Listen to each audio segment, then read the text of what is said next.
But you see, what bothers me a little about this account, and incidentally it seems to confirm from the inside many of the people's fears, worst fears, about the way in which American policy is conducted.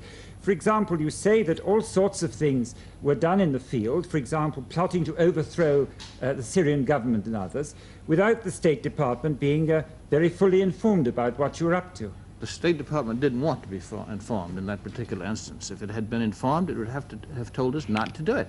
And therefore you didn't inform it?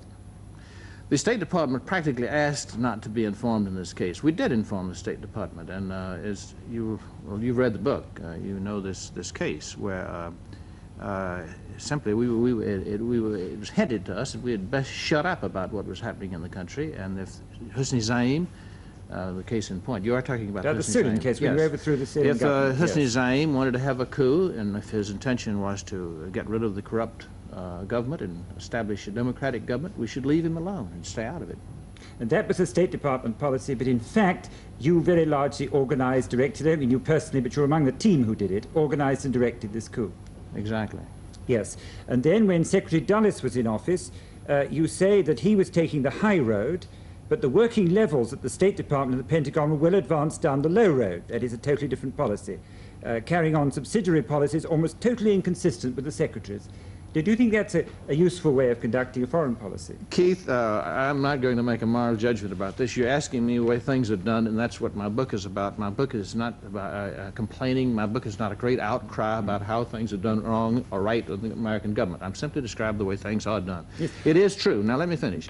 It is true that in many cases we would sit around in our attics of the State Department and we would have long discussions. Our government does not interfere in the internal affairs of a sovereign nation, and we meant that from the bottom of our hearts. And then we'd say, but in this is one case where we have to.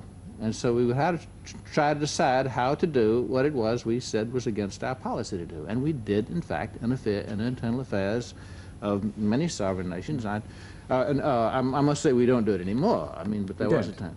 I'm not asking you, see, to make a moral judgment about this. What I'm saying is that, looking over the period that you've reviewed in your book, do you think that this was a useful and successful way of conducting foreign policy, or not? Do you think, in fact, this gaming business worked out and paid off? Well, now, there are two parts to the gaming business. One part is the main purpose of war games, peace games, business games, any of those games, is simply to predict what everyone else will do.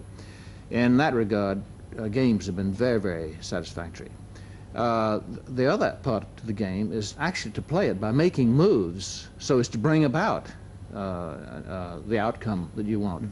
Now, in that, I would say that we've had successes and we've had failures. I would say that on balance, our government has, since the Cuban incident, our government has just about eliminated this sort of thing. I think, I have no way of knowing. I'm not in our government anymore.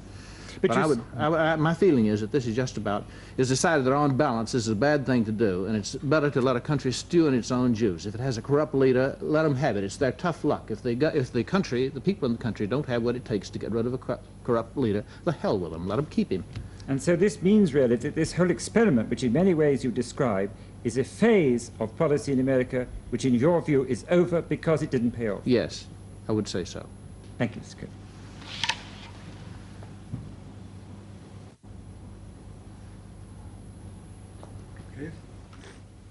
But it went fantastically fast.